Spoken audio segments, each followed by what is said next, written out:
السلام علیکم۔ آج کی میری یہ ویڈیو ایک انہونی محبت کے بارے میں ہے۔ ویڈیو شروع ہونے سے پہلے میرے YouTube channel Urdu centre plus کو سبسکرائب کر کے بیل نوٹیفیکیشن کو آن کر دیں تاکہ آپ کو ملتی رہیں تمام چینل اپڈیٹس۔ آپ میری ویڈیوز کو زیادہ سے زیادہ شیئر کر سکتے ہیں۔ اب آپ مجھے ٹویٹر، فیس بک اور انسٹاگرام پہ بھی فالو کر سکتے ہیں۔ یہ دنیا ناقابل یقین، ناقابل فراموش کہانیوں، حقائق، داستانوں سے بھری ہے۔ ایسے انہونے واقعات جنم لیتے ہیں کہ عقل دنگ رہ جاتی ہے۔ محبت اگر خوبصورت اور دلگزیں جذبہ ہے تو جنونی کیفیات کا مجموعہ بھی ہے۔ سچی محبت کرنے والے اگر اپنی چاہتوں کی اوج پر فائز ملتے ہیں تو پاگل پن اور دیوانگی کی حدود کو چھوتے نظر آتے ہیں اور اپنی زندگی سے بیزار اور بیگانہ بھی نظر آتے ہیں۔ آج کی کہانی بھی تلخ حقائق میں لپٹی داستان ہے۔ اس کا مرکزی کردار آج بھی مینٹل ہسپتال کی دردناک اور خاموش دیواروں کے پیچھے نوحہ کنا ہے، اور اس کی معصوم محبت منو مٹی کے نیچے حسرتیں لیے دائمی محو خواب ہے۔ مینٹل ہسپتال میں صفائی ستھرائی ہو رہی ہے، پاگل مریضوں پر خصوصی توجہ دی جا رہی ہے، انہیں نہلانے، صاف ستھرا نظر آنے کے لیے نئے کپڑے پہنائے جا رہے ہیں۔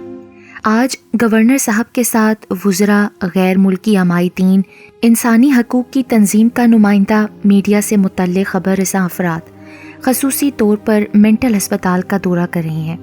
معاشرے کے مظلوم، پسے ہوئے، ستم رسیدہ، قابل رحم اور بے بس اور لاچار مریض کیسی زندگی گزار رہے ہیں۔ صحت یابی کے لیے زیادہ کوششیں کی جائیں تو کیا وہ نئے سرے سے معاشرے کے فعال اور معزز شہری بن سکتے ہیں؟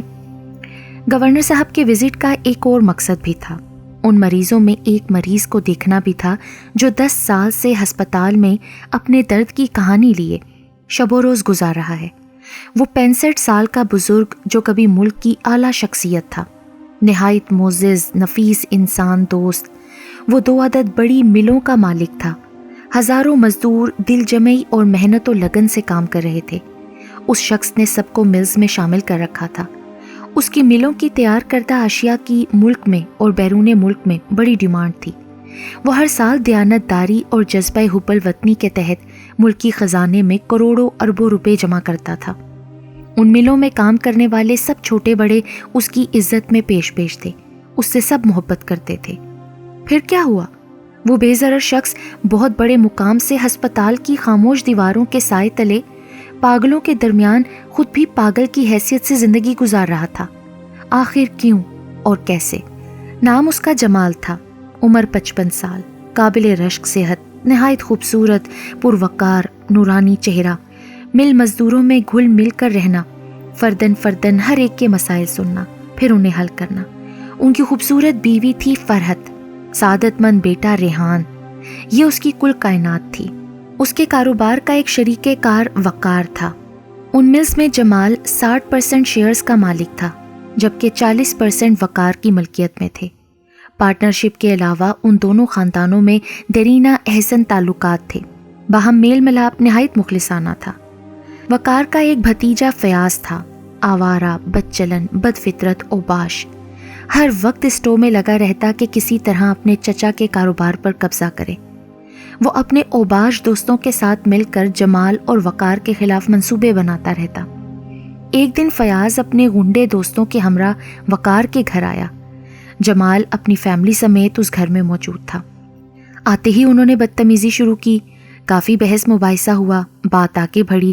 ان ظالموں نے اسلحے کے زور پر حملہ کر دیا اور گھر کو آگ لگا دی۔ سب جل کر جاں بحق ہو گئے۔ جمال اور وقار کی 7 سالہ بیٹی نور النساء شدید زخمی تھے، لیکن وہ دونوں ہی معجزانہ طور پر بچ گئے۔ وقار، اس کی بیوی راشدہ اور 12 سالہ بیٹا عدنان موقع پر ہلاک ہو گئے۔ گھر کا چوکیدار شامزی گل بھی ان کا نشانہ بنا۔ تینوں قاتل موقع سے فرار ہو گئے۔ تھوڑی دیر بعد پولیس پہنچ گئی۔ زخمی حالت میں جمال نے ان کے خلاف بیان دیا۔ فرار قاتلان کے خلاف پرچہ درج ہوا۔ وہ موقع سے ایسے فرار ہوئے کہ زمین نکل گئی، آسمان کھا گیا۔ پولیس کی بہت بھاگ دوڑ کے باوجود وہ ہاتھ سے نکل گئے۔ پتہ چلا کہ وہ ملک سے فرار ہو گئے ہیں۔ جمال اور وقار کی بیٹی نور النساء 10 دن ہسپتال میں رہے۔ صحت کچھ سنبھلی تو جمال نور کو لے کر اپنے بنگلے میں آ گیا۔ وقت گزرتا رہا۔ جمال نے اپنی دونوں ملوں کا چارج سنبھال لیا تھا۔ اب بھی جمال کا ان ملوں میں 60% اور نور النساء کا 40% تھا۔ جمال نے نور کو اپنے حصے کی واحد مالک بنا دیا تھا۔ جمال 55 سال کے اور نور 17 سال کی نہایت خوبصورت الڑ دوشیزہ تھی۔ وہ اب کالج میں فائنل ایئر کی اسٹوڈنٹ تھی۔ نہایت شریر، نٹ کھٹ، ہر وقت شرارتیں کرنا۔ جمال کو چھیڑ چھاڑ کرنا اس کا وتیرہ تھا، انہیں تنگ کرنا ہی اس کا مشغلہ تھا۔ جمال بھی اس کی شرارتوں سے محظوظ ہوتا، وہ اس کا بہت خیال رکھتا تھا۔ اس کی ہر خواہش، ہر فرمائش پورا کرنا اب اپنا فرض سمجھتا تھا۔ بعض اوقات نور کی شرارتیں ناقابل برداشت ہوتیں لیکن وہ نظر انداز کر دیتا۔ جمال اکثر اس کی شرارتوں کے بارے میں آگاہ کرتا لیکن اسے پرواہ نہ تھی۔ ایک دفعہ جمال نہایت خوبصورت دیدہ زیب کرسٹل کا گلدان لایا۔ اس نے نور کو دکھایا کہ وہ بہت خوش ہوگی۔ لاؤنج کے کونے میں رکھ دیا، موتیا گلاب اور یاسمین کے تازہ پھول اس میں سجا دیے۔ جمال اپنے بیڈ روم میں چلا گیا۔ تھوڑی دیر بعد کسی چیز کے ٹوٹنے کی آواز آئی۔ بیڈ روم سے باہر آ کر دیکھا تو گلدان فرش پر ٹوٹا پڑا تھا، پھول تتر بتر ہو کر رہ گئے تھے۔ وہ بہت حیران ہوا، غصے میں نور سے پوچھا، کیوں اتنے قیمتی گلدان کو توڑا؟ نور بولی، اچھا کیا میں نے توڑ دیا، آپ مجھے بتائے بغیر مارکیٹ چلے گئے تھے نا، اپنی پسند کا لائے، مجھ سے پوچھنا بھی گوارا نہ کیا، مجھے اس کا ڈیزائن ہی پسند نہ آیا تو میں نے توڑ دیا۔ اب جمال اسے کیا کہتا؟ ایک دن صبح ناشتے کے بعد جمال مل جانے کے لیے تیار ہوا۔ خوبصورت نیا سوٹ زیبتن کیا، بہت سمارٹ اور حسین لگ رہا تھا۔ نور نے دیکھا کہ خوب بنا سنورا ہے، کہنے لگی، یہ ارمانی کا سوٹ، A1 کی shirt, Korean tie, Italian shoes, lavender oil میں تربتر کہاں کی تیاری ہے؟ نور آج غیر ملکی پارٹی آئی ہے نا، ان سے ٹیکسٹائل کے بارے میں اہم میٹنگ ہے۔ یہ کیوں نہیں کہتے کہ کسی کے ساتھ ڈیٹ فکس کی ہے، سیر و تفریح کا پروگرام ہے؟ یہ کیا بکواس کرتی ہو؟ اچھا ذرا کوٹ اتاریں، اس کی کریز خراب ہے، استری کر کے صحیح کر دوں۔ جمال نے کوٹ اتار کر دیا، نور استری کرنے لگی اور اس بہانے کوٹ جلا دیا۔ پاگل لڑکی، یہ کیا کر دیا؟ ایسے دیدہ زیب خوبصورت کپڑے پہنے میٹنگ میں جانا مناسب نہیں، کسی کی نظر لگ جائے گی۔ یہ لیں، دوسرا سوٹ پہنے۔ یہ اس کی شرارتیں تھیں۔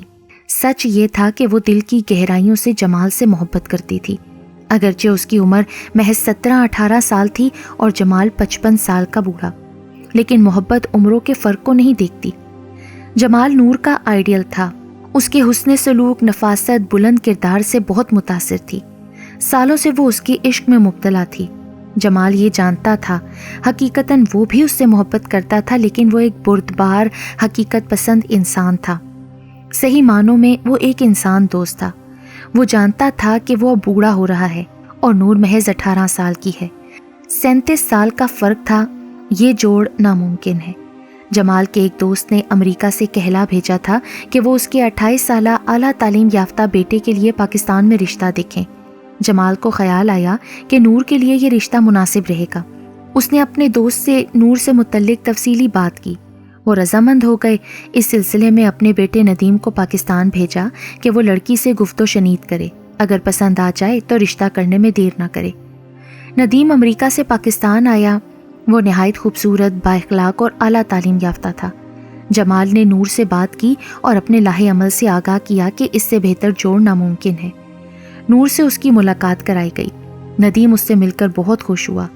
وہ ایک سعادت مند بیٹا تھا، اس نے اپنی رضامندی ظاہر کی۔ نور نے صورتحال دیکھی تو ایک طوفان کھڑا کر دیا کہ وہ اس رشتے کو قبول نہیں کر سکتی۔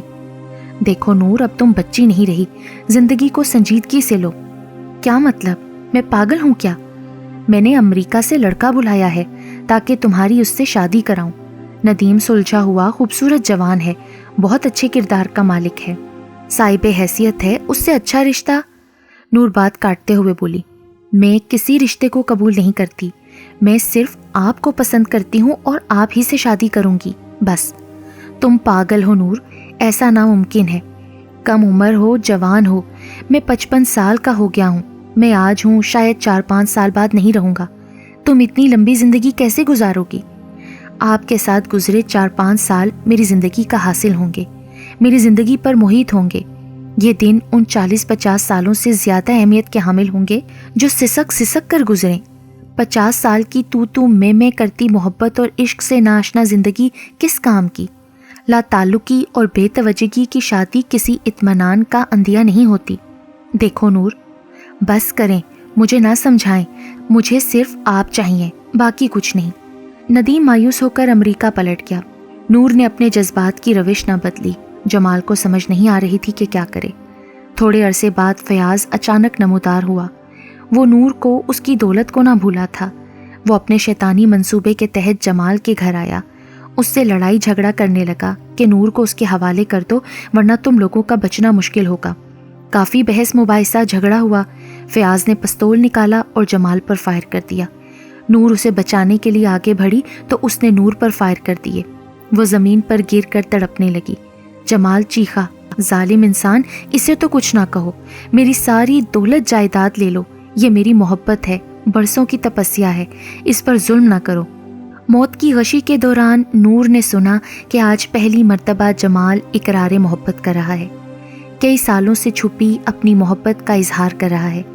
وہ زخموں کی تاب نہ لاتے ہوئے ایک جذبہ اور جنون سے اٹھی، بازوؤں کو دراز کیا، جمال کی طرف دوڑنا چاہا کہ اس کے بازوؤں کے حصار میں اپنے آپ کو قید کرے، لیکن اس ظالم جنونی فیاض نے باقی گولیاں اس پر داغ دیں۔ نور آخری ہچکیاں لے رہی تھی، لیکن ایسی حالت میں اس کے چہرے پر محبت کی فتح کا تبسم نمایاں تھا۔ نور مر گئی، اپنی محبت و عشق کو دل میں لیے۔ فیاض کو پولیس نے آخر دھر لیا۔ جمال شدید زخمی تھا، اسے ہسپتال لے گئے۔ کافی عرصہ علاج ہوتا رہا۔ موت سے تو بچ گیا، لیکن ہمیشہ کے لیے پاگل پن اور دیوانگی کے خول میں جکڑا گیا۔